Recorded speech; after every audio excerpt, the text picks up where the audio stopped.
Hey YouTube, I'm back. So hopefully this will be the conclusion of this tale. So I left off with he was at the motel and I go home. Now during this time, like I said, the violence was starting to escalate a little bit. So during this time, he had cut up my sweater.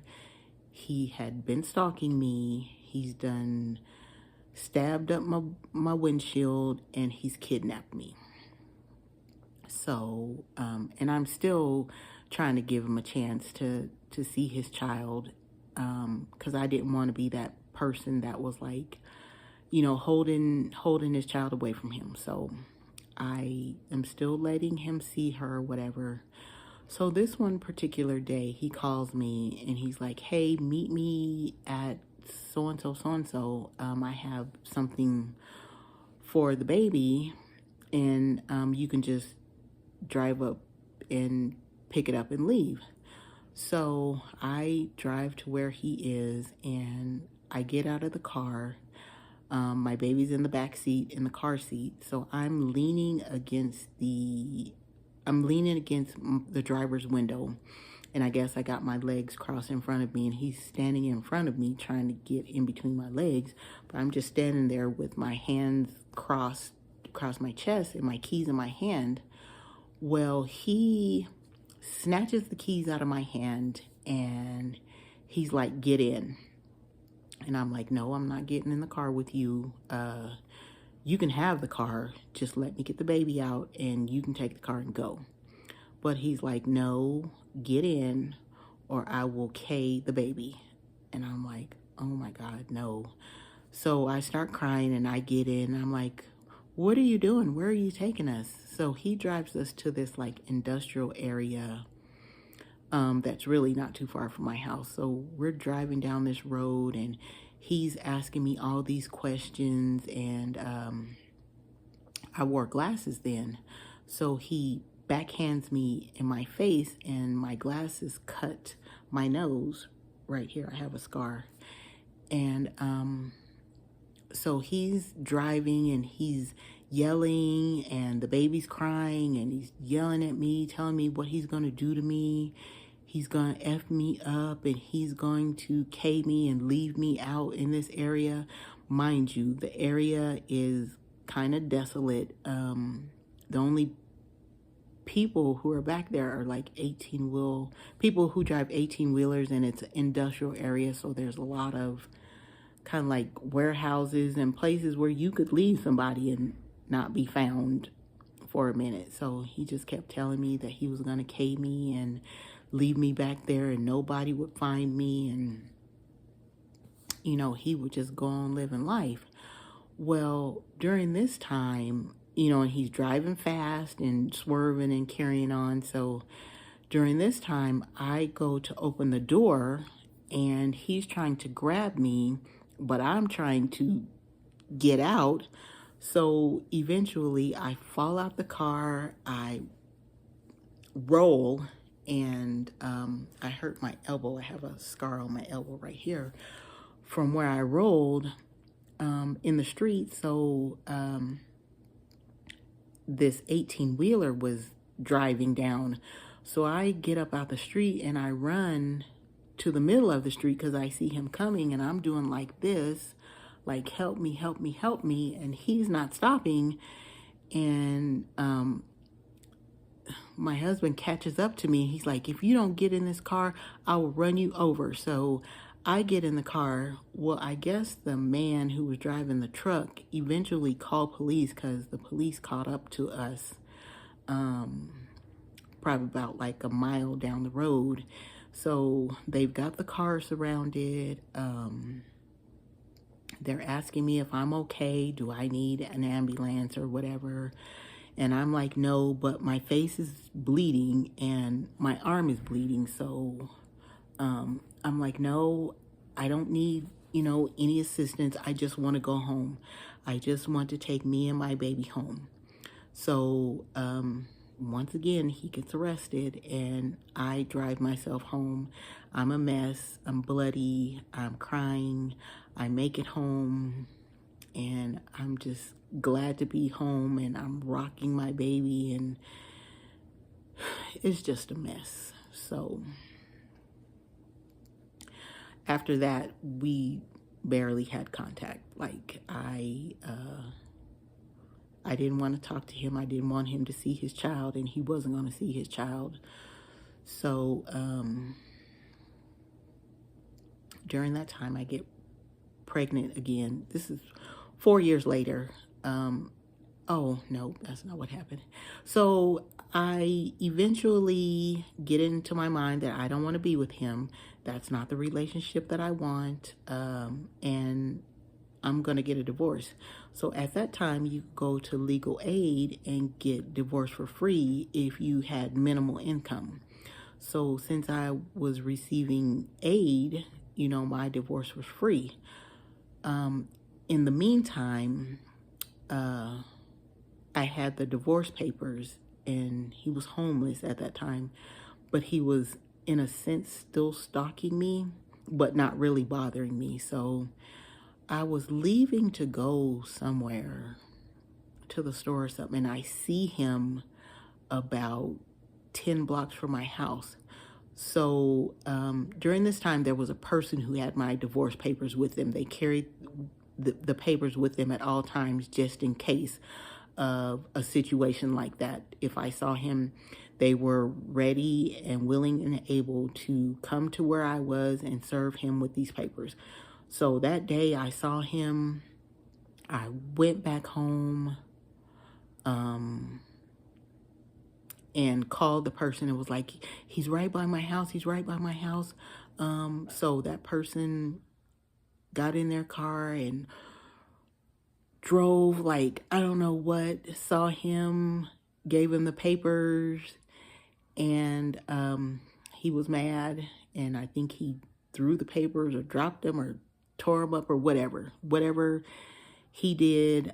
I was just glad that he was served. So like I said, the divorce was free.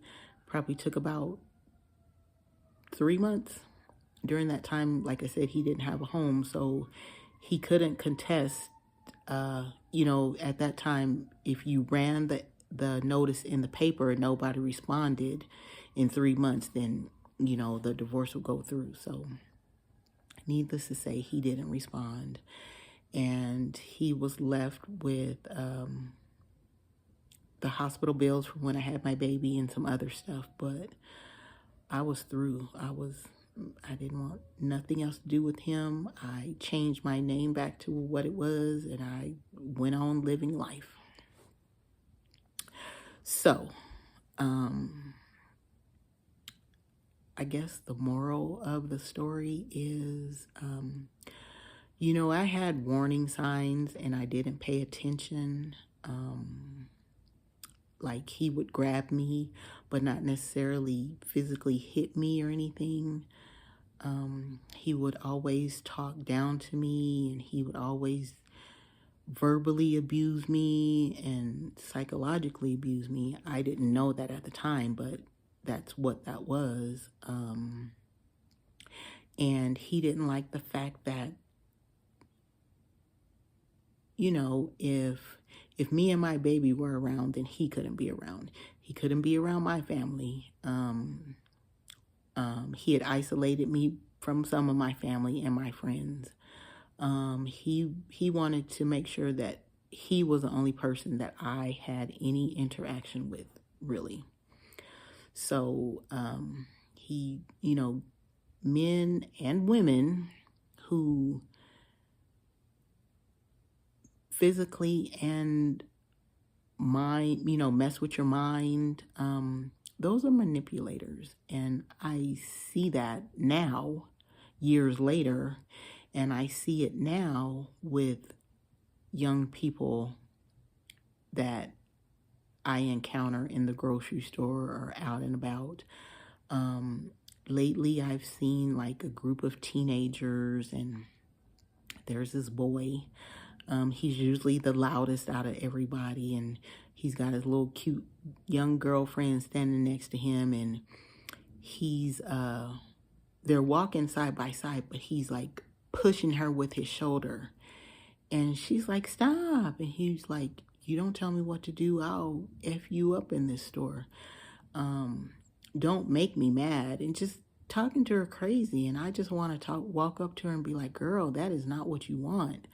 I've seen where young boys, 14, 15, 16, just recently I saw this situation where, you know, the couple was in the store.